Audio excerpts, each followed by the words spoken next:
ভারতের সভাপতিত্বে G20 2023-এর গুরুত্ব এবং তাৎপর্য।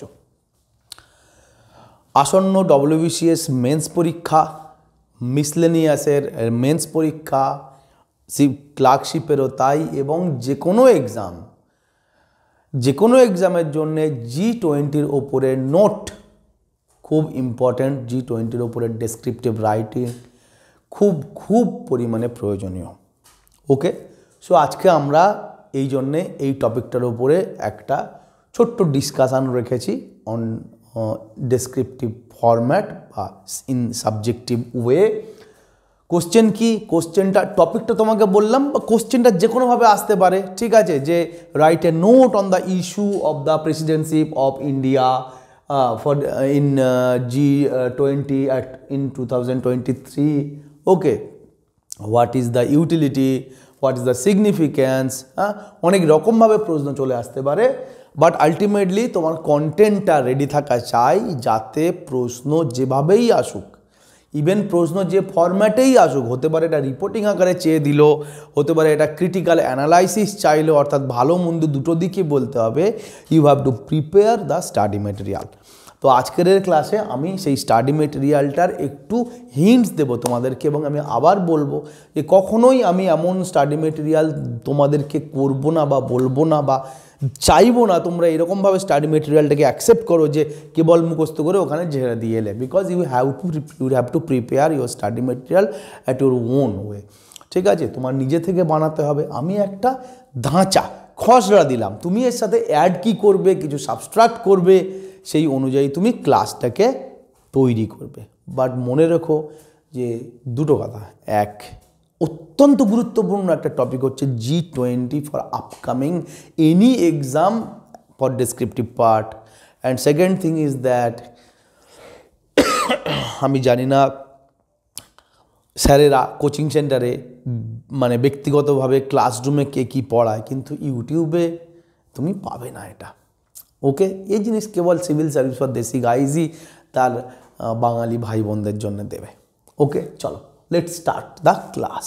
এবং যে কোনো লেখার প্রথমেই আমি বারবার বলি যে সেটাকে স্ট্রাকচারাল ওয়েতে ভাগ করতে, তার একটা ইন্ট্রোডাকশান, তার একটা বডি, তার একটা ইন্ট্রোডাকশানের পরে আগে যদি কোনো কোটেশান থাকে, বডির পরে সেটার একটু অ্যানালাইসিস, সেটার প্রস অ্যান্ড কনস, তার নিচে কনক্লুশন। আমি পুরনো যেভাবে কীভাবে ভালো করে 200 পাওয়া যায় ইত্যাদি ক্লাসে করেছি, ডেসক্রিপশন বক্সে থাকবে। মেন্স অ্যান্সার রাইটিং কীভাবে লিখতে হয় সেটা তোমরা দেখে নিও।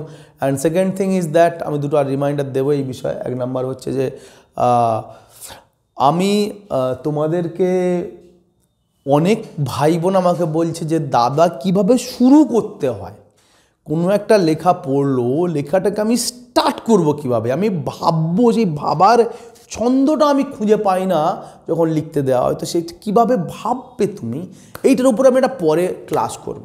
আপাতত আর দুটো ক্লাস তোমাদেরকে করিয়ে দিই, তারপরে কিভাবে তুমি কনস্ট্রাক্ট করবে একটা থট প্রসেস, একটা থিঙ্কিং প্রসেসকে কীভাবে তুমি খাতায় জট ডাউন করবে, সেটার ওয়েট আমি শিখিয়ে দেবো। আর সেকেন্ড রিমাইন্ডার ইজ দ্যাট, আমার বাংলা হাতের লেখা একেবারে নষ্ট হয়ে গেছে। আমি অনেক দিন বাংলা লিখিনি, বাকি অফিসে যে কাজ করতে হয় পুরোটাই কম্পিউটারে, এমনিতেই হাতের লেখা খারাপ হয়ে গেছে। সেই জন্য বাংলার লেখার মধ্যে ভুল হতে পারে বানানে, আর একটু এদিক ওদিক বিশৃঙ্খল হতে পারে, তোমরা সেটাকে একটু ম্যানেজ করে নিও। বাট মাইন্ডেড যে তোমার এই ভুল কিন্তু পরীক্ষার খাতায় চলবে না। আমি আমার সময় কোনো পরীক্ষায় ভুল করিনি, এখন অভ্যাস চলে গেছে বলে এটা হয়েছে, যেটা তোমাকে একটু অ্যাডজাস্ট করতে হবে। ওকে, নাও ক্লাসের শুরুতেই আমি একটা কোটেশান দেব। কি কোটেশানটা বলি, তারপর কোটেশানের পরবর্তী অংশে যাচ্ছি। দেখো, অর্থাৎ আমরা সোজা কথায় কি পড়তে চলেছি, G20 অধিবেশন 2023-এ ভারতবর্ষ যে G20 অধিবেশনটায় সভাপতিত্ব করলো, তার গুরুত্ব, তার তাৎপর্য, তার বৈশিষ্ট্য, ভারত কি কি জিনিস পেলো, কি কি জিনিস আশা করা হয়েছিল, কি কি সম্ভাবনা ভারতের মধ্যে এটার জন্য ছিল। ওকে, এইসব মিলিয়ে আমাদের একটা গোদা 200, 250, 300, 150 যেমন শব্দ দেবে, সেই শব্দে একটা ডেসক্রিপটিভ রাইটিং লিখে আসতে হবে। ক্লিয়ার? চলো। যবে যবে আমাদের ধরণী গেছে টোলে, অকারণ রক্তক্ষয় ও হিংসার ফলে, ততবারই রাশিয়া, জাপান, চীন মিলে ডেকে গেছে ভারতকে শান্তির দূত বলে বা শান্তিদূত বলে। I repeat the line. যবে যবে আমাদের ধরনী গেছে টোলে, অকারণ রক্তক্ষয় ও হিংসার ফলে, ততবারই রাশিয়া জাপান চীনে মিলে ডেকে গেছে ভারতকে শান্তির দূত বলে। ওকে, কে বলেছে? মাহিরা খান। এ মাহিরা খান সেই মাহিরা খান নয় যে শাহরুখ খানের রইস সিনেমায় নায়িকা হয়েছিল পাকিস্তান থেকে এসে, পাকিস্তানের অ্যাক্ট্রেস না। This Mahira Khan is not that Mahira Khan. Okay, this Mahira Khan is our country girl, আমাদের দেশি মেয়ে। মাহিরা খান মধ্যপ্রদেশের একটা মেয়ে যে ইউথ পার্লামেন্টে পার্ট নিয়েছিল এবং বিজয়ী হয়েছিল। তো তার যে ইন্ট্রোডাক্টরি স্পিচ, সেই ইউথ পার্লামেন্টের কম্পিটিশনের ইন্ট্রোডাক্টরি স্পিচ থেকে আমি এই কবিতাটা নিয়েছি। বেসিক্যালি কবিতাটা হিন্দি এবং উর্দুতে মিলিয়ে। তোমরা অবশ্যই মাহিরা খান গুগলে সার্চ করে দেখে নেবে তার অরিজিনাল ভার্সানটা। আমি বাংলায় লিখবো বলে সেটার একটা বাংলা কি বলা যায় নির্যাস বলতে পারো, বা বাংলায় তুমি অনুবাদ বলতে পারো, যেভাবে খুশি বানিয়েছি। তুমি এটাকে অন্যভাবেও লিখতে পারো, বাট জিনিসটা কিন্তু তোমার এইটাকে রিফ্লেক্ট করবে, এই সেন্সটাকে যেন রিফ্লেক্ট করে যেভাবে খুশি। তোমাকে যে কবিতা করে মিলিয়ে লিখতে হবে তার কোনো মানে নেই। But that was actually a poem. খুব সুন্দরভাবে মেয়েটা, খুব খুব সুন্দর দেখতেও মেয়েটা, ও এটাকে রিসাইট করেছিল এবং ফার্স্ট হওয়ার পেছনে এইটা একটা ভাইরাল হয়ে যাওয়া একটা ওর কবিতা বলা যেতে পারে, যেটা কিনা ওর একটা বন্ধুর কাছ থেকে নিয়েছিল। যাই হোক, অত ডিপে গিয়ে লাভ নেই। অর্থাৎ আমরা এটা দিয়ে ইন্ট্রোডাকশান করলাম। এখন কি বলবো, এটা দিয়ে আমরা কোটেশান করলাম। এবার আমরা আসবো ইন্ট্রোডাকশান পার্টে। ইন্ট্রোডাকশান পার্টে কি? ইন্ট্রোডাকশান পার্ট বলছে, সম্প্রতি নতুন দিল্লিতে, এখনও বলা ঠিক হয়নি, তোমরা একটু মানিয়ে নাও। সম্প্রতি নতুন দিল্লিতে মহা সমারোহে G20 সম্মেলন সম্পন্ন হলো। So you are writing the first sentence of your description or answer paper is that সম্প্রতি নতুন দিল্লিতে মহা সমারোহে G20 সম্পন্ন হলো। ভারতবর্ষের মতন এক প্রগতিশীল বা উন্নয়নশীল অর্থাৎ ডেভেলপিং, ভারতবর্ষের মতন এক প্রগতিশীল রাষ্ট্রের কাছে G20 অধিবেশনের এই প্রথমবারের পৌরোহিত্যে নিযুক্তি একাধারে গর্বের এবং সম্ভাবনার। অর্থাৎ ভারতবর্ষ কি কি ইনফরমেশান দিলাম? ভারতবর্ষ প্রগতিশীল রাষ্ট্র, G20 প্রথমবারে ভারতবর্ষ সভাপতিত্ব করছে, ঠিক আছে।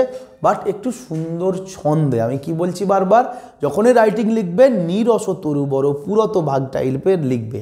সো ভারতবর্ষের মতন এক প্রগতিশীল রাষ্ট্রের কাছে G20 অধিবেশনের এই প্রথমবারের পৌরোহিত্যে নিযুক্তি একাধারে গর্বের এবং সম্ভাবনার। ক্লিয়ার? চলো নেক্সট। কি পরের বাক্য? কি পরের বাক্যে ছোট্ট একটা বাক্য, কিন্তু তার মধ্যে যেন সবটা বলে দেয়া। This is the beauty of introduction. Heading, title, যাতে একটা দুটো শব্দ, একটা দুটো লাইনের মধ্যে পুরোটা গল্প করে দেয়া। সেটা কি? শুধুমাত্র গরিষ্ঠ অর্থনৈতিক বিষয়গুলিই নয়। গরিষ্ঠ অর্থনৈতিক বিষয় মানে ম্যাক্রো ইকোনমিক ইস্যুস বা ম্যাক্রো ইকোনমিক সাবজেক্ট।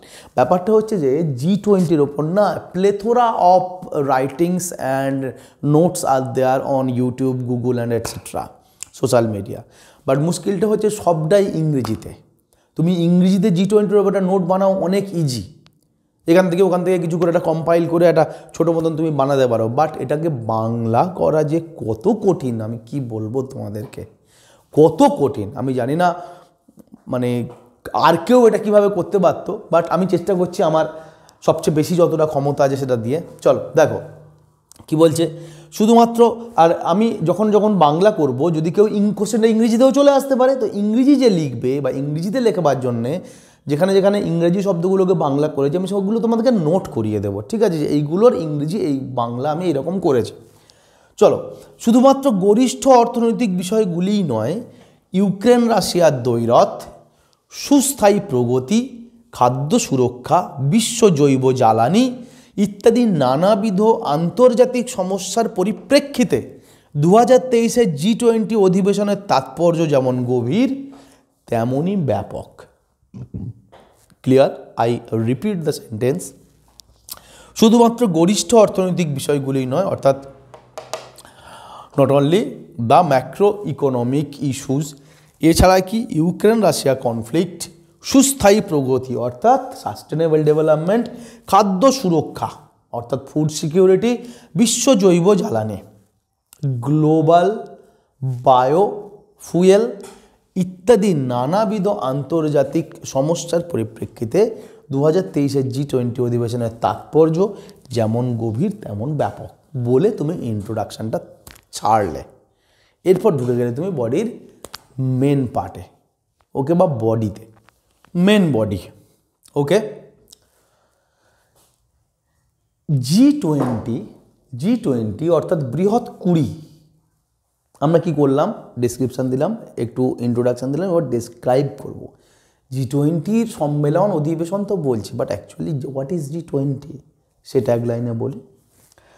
G20 অর্থাৎ বৃহৎ 20 ইউরোপিয়ান ইউনিয়ন সহ আন্তর্জাতিক পর্যায়ের সর্বোচ্চ আর্থিক সহযোগী এক জাতিগোষ্ঠী, যেখানে বিশ্বের জিডিপির 85%, বিশ্ব বাণিজ্যের 75% ও বিশ্ব জনসংখ্যার 2/3 ভাগ নিয়োজিত।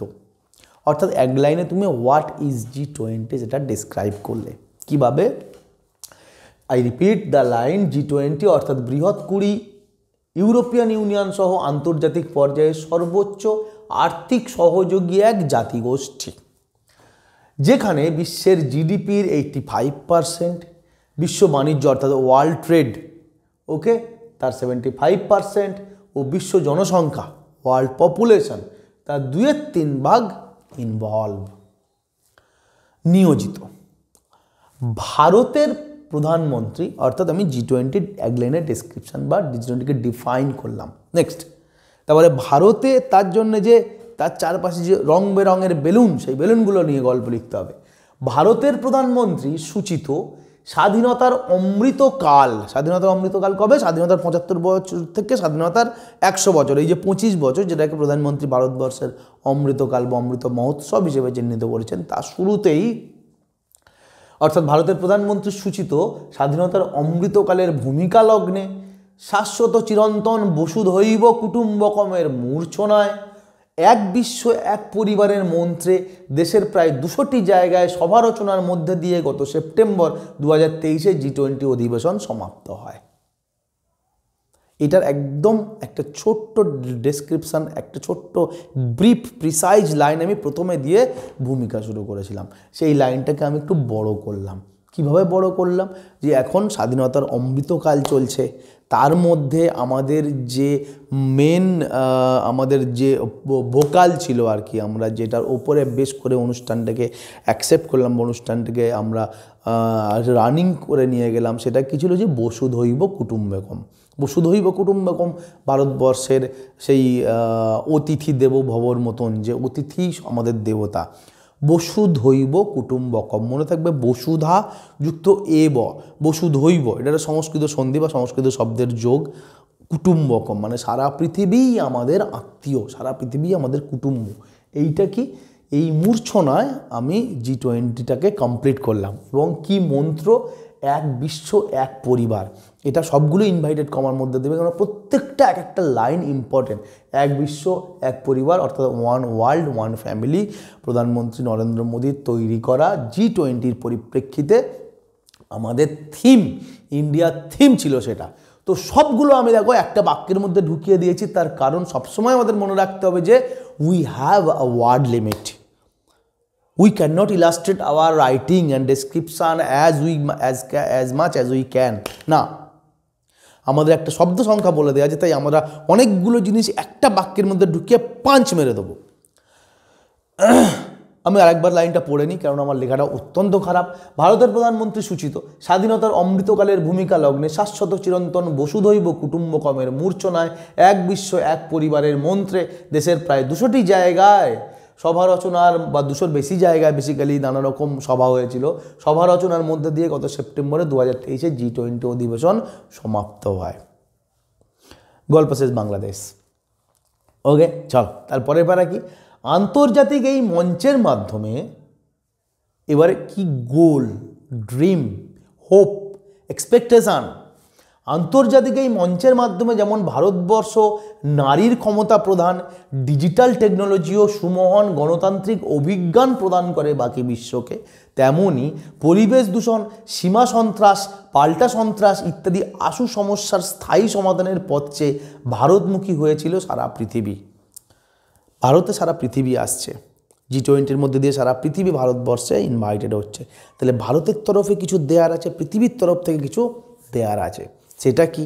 সেটা বলছি দেখো, যে আন্তর্জাতিক এই মঞ্চের মাধ্যমে যেমন ভারতবর্ষ নারীর ক্ষমতা প্রদান অর্থাৎ ওমান এম্পাওয়ারমেন্ট, ইনভাইটেড কমার মধ্যে তুমি যদি ইংরেজি লেখো এইভাবে লিখবে, ওমান এম্পাওয়ারমেন্ট, ডিজিটাল টেকনোলজি ও সুমহান গণতান্ত্রিক অভিজ্ঞান। অ্যাকচুয়ালি ভারতবর্ষ এখন বিশ্বের গ্রেটেস্ট ডেমোক্রেসি বা লার্জেস্ট ডেমোক্রেসি। ওকে, তো তার যে এক্সপেরিয়েন্স এটা ইন্ডিয়া শেয়ার করলো with the rest of the world. And কোন কোন সিচুয়েশনে ভারতের জন্যে ভারত কি ডিসিশন নেবে তার উপরে বাকি বিশ্ব ওয়েট করেছিল। তেমনি পরিবেশ দূষণ, ওকে, এনভায়রনমেন্টাল ডিগ্রেডেশন, সীমা সন্ত্রাস, ক্রস বর্ডার টেরোরিজম, পাল্টা সন্ত্রাস, কাউন্টার টেরোরিজম ইত্যাদি আশু সমস্যার স্থায়ী সমাধানের পথে সারা বিশ্ব ভারতের অভিমুখে হয়েছিল। ভালো লাগছে? বুঝতে পারছো জিনিসটা, যে কিভাবে স্টেপ বাই স্টেপ আমি জিনিসটাকে সাজাচ্ছি। ওকে, চলো। সর্বোপরি কৃষি ও খাদ্য সুরক্ষার মতন বিষয়গুলি নিয়ে উন্নত উন্নয়নশীল দেশের ভিতর যে দীর্ঘমেয়াদী বিবাদ ও স্বার্থ সংঘাত তার মীমাংসার প্রত্যাশায় উন্মুখ ছিল সমগ্র পৃথিবী। অর্থাৎ agro sector, agricultural sector and food security নিয়েই মেনলি যাবতীয় WTO-তে অর্থাৎ গ্যাটের পরবর্তী যে WTO ওয়ার্ল্ড ট্রেড অর্গানাইজেশনের যত গণ্ডগোল বা যত ঝামেলা ডেভেলপিং কান্ট্রি এবং ডেভেলপড কান্ট্রিগুলোর ভিতরে মেনলি সমস্যা হয় সাবসিডি নিয়ে, মেনলি সমস্যা হয় ফ্রি ট্রেড এগ্রিমেন্টের বিষয়গুলোর মধ্যে দিয়ে। ঠিক আছে, যেখানটায় ডেভেলপিং কান্ট্রিগুলো কি বলে যে না, আমরা যদি পুরোপুরি ফ্রি ট্রেড এগ্রিমেন্টের পার্টে অংশ নিই তাহলে আমাদের যে দেশীয় চাষ করা চাষের যে বাজার বা দেশীয় চাষি তারা আর খেতে পাবে না। কম্পিটিশনের বাজারে আমরা এই যে চাষিগুলোকে খাদ্য মানে চাষের যে সেক্টরকে বাঁচিয়ে রাখার জন্যে, চাষিদেরকে বাঁচিয়ে রাখার জন্যে, অ্যাগ্রো প্রোডাক্টগুলোকে বাঁচিয়ে রাখার জন্যে আমরা পুরোপুরি ফ্রি ট্রেডটা করতে পারি না এগ্রিকালচার সেক্টরে। যেখানে বড় দেশগুলো, উন্নত দেশগুলো বলে তোমরা যেখানে ফ্রি ট্রেডটা অন্য সব সেক্টরে নিচ্ছ তাহলে এগ্রিকালচারে নেবে না কেন? এই নিয়ে যে খুব দীর্ঘদিনের বিবাদ, ওকে, লং স্ট্যান্ডিং কনফ্লিক্ট এবং কনফ্লিক্ট অফ ইন্টারেস্ট দেখো ডেভেলপড অ্যান্ড ডেভেলপিং কান্ট্রির মধ্যে, সেইটার মীমাংসা যাতে হয় সেই জন্য সকলে মিলে তাকিয়েছিল G20, G20 2023-এর অধিবেশনে। আরেকবার আমি লাইনটা পড়ছি, সর্বোপরি কৃষি ও খাদ্য সুরক্ষার মতন বিষয়গুলি নিয়ে উন্নত উন্নয়নশীল দেশের ভিতরে যে দীর্ঘমেয়াদী বিবাদ ও স্বার্থ সংঘাত তার মীমাংসার প্রত্যাশায় উন্মুখ ছিল সমগ্র পৃথিবী। ওকে, তো this is the first part of the body বা মেন পোর্শন। আমরা দুটো ছোট্ট ছোট্ট পার্টে মেন পোর্শন কমপ্লিট করব। সেটা হচ্ছে G20 2023-এর তাৎপর্য, অর্থাৎ G20 2023 যে অধিবেশনটা তার তাৎপর্য, আর G20 2023 ইন্ডিয়ার প্রেসিডেন্সি, তাতে যে ভারতবর্ষ যে প্রেসিডেন্সিশিপটা দিল, ভারতবর্ষের সভাপতিত্ব তার তাৎপর্য। অর্থাৎ এই বছরের অধিবেশন এবং ভারতের সভাপতিত্ব দুটোর তাৎপর্য ডিসকাস করে আমরা মেইন বডি শেষ করব। কিছু চ্যালেঞ্জেস কি পারলাম না সেটা নিয়ে লিখে আমরা টপিকটাকে সমাপ্ত করব G20 লেখাটা। ওকে।